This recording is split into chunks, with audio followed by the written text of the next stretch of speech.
Coming up on today's swim episode.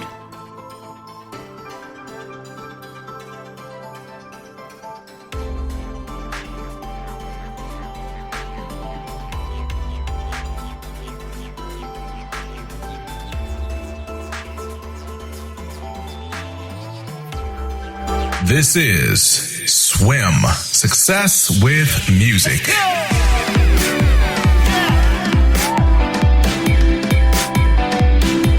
Yo, we are back, and this is Success with Music. My name is Walt, and I'm your host for the show. This is a podcast for singers, songwriters, beat makers, music students. We are forever about the music life.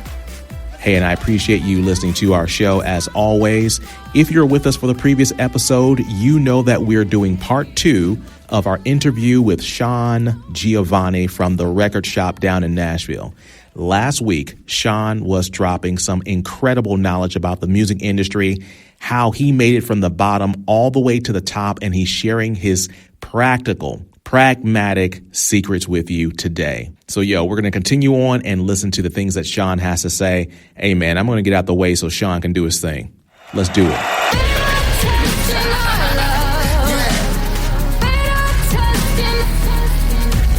Let's say I am that artist that, I want to do this full time. I don't want to work at the restaurant. I don't want to, work at some, retail outlet. I want to do this. I want to do shows. I want to put merch out there. I want to do, I want to get my downloads and my streams and things like that. I want this to be my career. So in terms of me, getting to where I want to go with my career, what matters most? Is it the song? Is it the business side? Give me some percentages. Which percentage would be given to the song, like a really good song, and which percentage will be given to the marketing and the business and learning? How would you characterize that? Well, I would say that that's a little genre dependent, because music is consumed in different ways, and there's different styles. But it's definitely the music first, absolutely. Okay. And then the marketing side of it is equally as important, because you can make incredible music, and there's plenty of artists that I've come across that have unbelievable music, but the people just aren't hearing it at the level they need to. Yeah. Because it's all just I'm going to make content, put it out, but with no intimate interaction, with the fans. So I think that they're both very important. But it's definitely the songs, first, but there should be a good balance within it. I think to be able to help people give a process, I can give you a tangible strategy that you can start with today. Okay. To work through. So, step 1, grab a piece of paper and a pen. If you don't have one, pause this, go grab something that you can write something down with.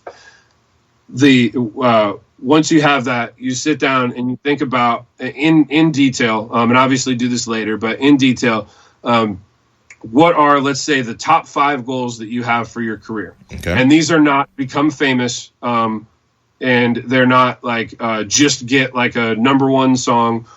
These are very specific goals. And so I can give you a few examples of those goals. Let's say that a threshold for you that you see as being a certain level of success that you want to reach would be having a song that has 1 million streams on Spotify. Okay. That's a pretty massive goal, but there are countless artists that are accomplishing that, and ones that are doing it with no record label and no investment, just on their own, working hard and learning how the system works. Wow. So let's put that as a goal.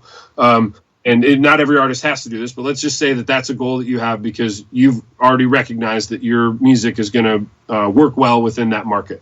Now, let's say you're a different type of artist. Let's say you're a singer-songwriter that enjoys touring around and playing coffee shops and clubs and maybe house shows and that sort of thing. But you're not sure on how you can expand the amount of shows that you're doing. Right now, you're playing in your local town. You're getting some decent gigs, but you want to start touring. Right. So let's say that your massive goal is to headline a national tour. That's a strong goal to have. Another goal for some artists might be getting their song on the radio. So there's some examples, but and then another one that's really important is revenue, because that can be a very tangible thing to work through. Exactly. So let's say what would make you comfortable as an artist to be able to continue to create your art and be happy with where you're at? What sort of annual revenue do you want to bring in? So and you can dive deeper into this, and these goals should be individual and specific to you. I just wanted to give you some examples, so I'm not being general. Right. Now that we have these goals, let's take each individual goal and break it down into backward steps of like how we can get there. So if we take like touring, for example, the first place is going to be getting a lot of experience on stage, because important in order for you to be able to headline a national tour, you're going to have to be able to rock a crowd and be in front of a group of people and be able to get people to really connect with you. And in order to do that, you have to have a lot of experience playing countless shows in all types of different venues to learn how to engage with an audience. So let's say right now you can't go tour. Here's something that you can work on to be able to prepare to work through that. You can set up a mirror in your house, in your rehearsal space, wherever it is, you perform in front of it. You can set up a video camera and you can film yourself doing it, and you can work through making sure that you're engaging with that mirror, engaging with that camera, just as if it's the audience, that you're having eye contact, that you're connecting with everyone, and that you're rehearsing over and over again to really learn how you can create a unique experience in your performance. And so you have a training aspect of that to improve that skill set. Then the next thing would be like the tangible part of like booking more shows. So let's say that this would be a task that you decide once a week, or let's say once a week, I'm going to block out a couple hours when I'm not at my part-time job, where I'm going to contact booking agents or like local venues. And so you work through this process to where every week you're working through maybe a goal of making sure that you have a relationship with every single booking agent in your region. And that's not an unrealistic goal to have. That's something that you can work towards and accomplish within a few months if you do it consistently. And so if we go away from the touring side of things, let's say you look at like Spotify placement. So there's a whole strategy for being able to get in touch with and network with independent playlisters to be able to solicit your songs to try to get picked up, right? And in front of those decision makers. So do some research. There's plenty of great videos out there that teach people how to do this. It's not very complicated. Anyone can do it. And so you make a commitment that you're going to spend a specific amount of time working on that. So we look at these larger goals. We break them down into smaller, tangible steps that we can take. Okay. And for me, that takes a lot of the overwhelming stuff out of it. So we know that we have to accomplish all of these things, and there's all the stuff that we got to manage, and we still want to create our art at the same time, and that gets overwhelming. But if we can break it down into these tangible action steps that we're going to do, then it makes it a little more attainable. It also allows us to be able to have little successes every week and every month that allow us to build some momentum and passion around continuing to do it. I think the problem that happens a lot is it's similar to like the New Year's resolution. It's the end of December and everybody's like, man, starting January 1st, I'm going to work out 8 hours a day. I'm going to meditate for 2 hours. I'm going to eat nothing but lettuce. And, and how long does that last? Like the national average is like 2 weeks for like New Year's resolutions, right? And we do that because we try to take these like massive actions and we try to do it like once, and then we're like, oh man, I can't do this forever, So let's break it down into smaller stuff that's attainable over time. Now, once we have those things, now we're like, oh God, now I got all this stuff I got to do every week. That is also not as complicated as we make it out to be. So the strategy that I have, that I personally use, and that I work with a lot of the artists that are independent artists that I work with, helping them work through their career strategy, is what one of my friends that I built a program with. His name's Ricky Mendez, and he came up with this great phrase called the prosperity plan. And for me, my prosperity plan has been my schedule with my goals included within it. So what is my intention for my prosperity in my life and my career? And then what are the things that I just kind of got to do every week, So when I first started the growth of my career, I had part-time jobs. I had other stuff that I had to do. I wasn't in a studio full time. Right. So that's already on my schedule. So let's say you got your part-time job. You know that you're going to be there certain hours throughout the week. You might have other responsibilities, maybe family, responsibilities, or other like maybe volunteer stuff you do, or commitments. So you already have like a kind of probably a schedule, Right. So let's choose a calendar. We got our calendar. We lay out our work schedule. All that time is blocked out. Now, the next thing that we have to decide is, what are my working hours going to be? And for me, my working hours are not when I'm in a session. And back in the day when I had like part-time gigs and stuff, my working hours weren't just when I had to go to my job. My working hours are the days or the hours during the day that I'm going to work on my prosperity for my life and career. Not just the responsibilities that I have. Another thing is for students. So like students have, classes and like that's kind of their schedule, right. But you have a lot of other time in between that. So once we lay this out on a calendar, we can look at it visually and we can say, okay, cool. So like my job is from 8 to 5, or my job is maybe a night job from like 8 to 2, you have that blocked out on your calendar. Now you look at the rest of the day. There's 24 hours in a day. We're going to say that most people need 8 hours of sleep. Some people say 4 to 6 hours, whatever. Arnold Schwarzenegger says you don't need more sleep, just sleep faster.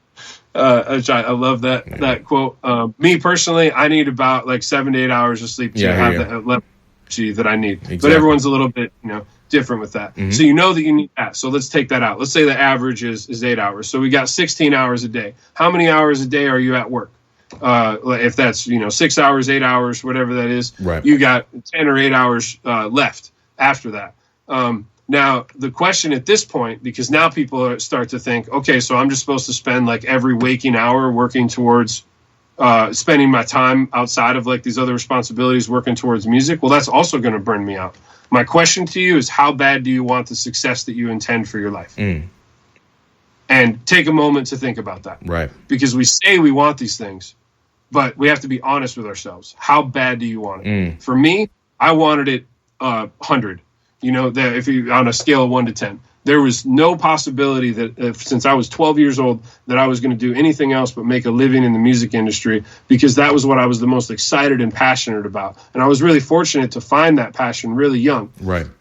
I didn't learn all of this like discipline. I didn't master this discipline early on. It took years and years to work through. So now I'm saying this retrospectively, looking back at it. But I made that decision, and there was never a backup plan, and there wasn't another question, about it. So if someone told me this when I was starting out, there's no like question that I would say, well, I don't know if.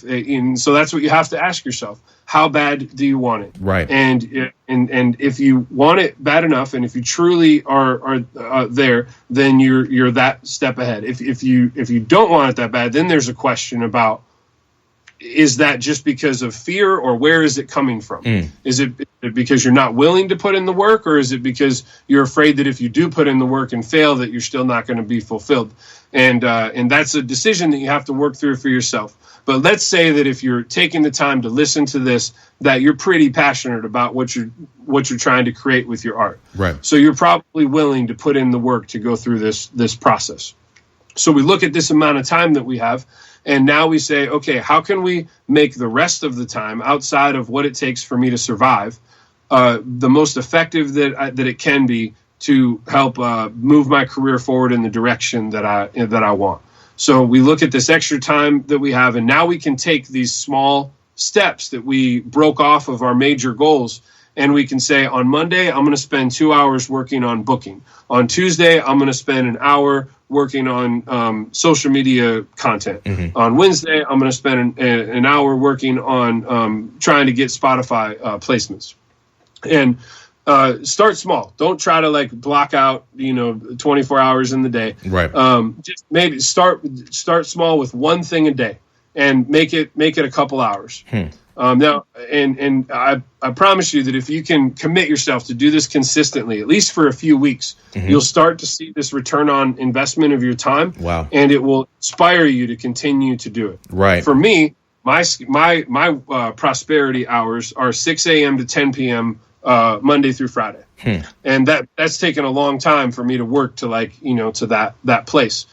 And so I have multiple things that I'm doing in between sessions, throughout the week. But that's where you get to after years and years of working through this process and starting small, with this sort of thing. So if we have this list, it's written out, then what we do to build our prosperity plan is we pick a day each week. For me, it's Sundays. because I take time off on Saturday and Sunday. And so on Sundays, I look at my schedule for the week. I lay out the sessions that I'm already committed to. I look at my extra time, and then I fill in all of that time with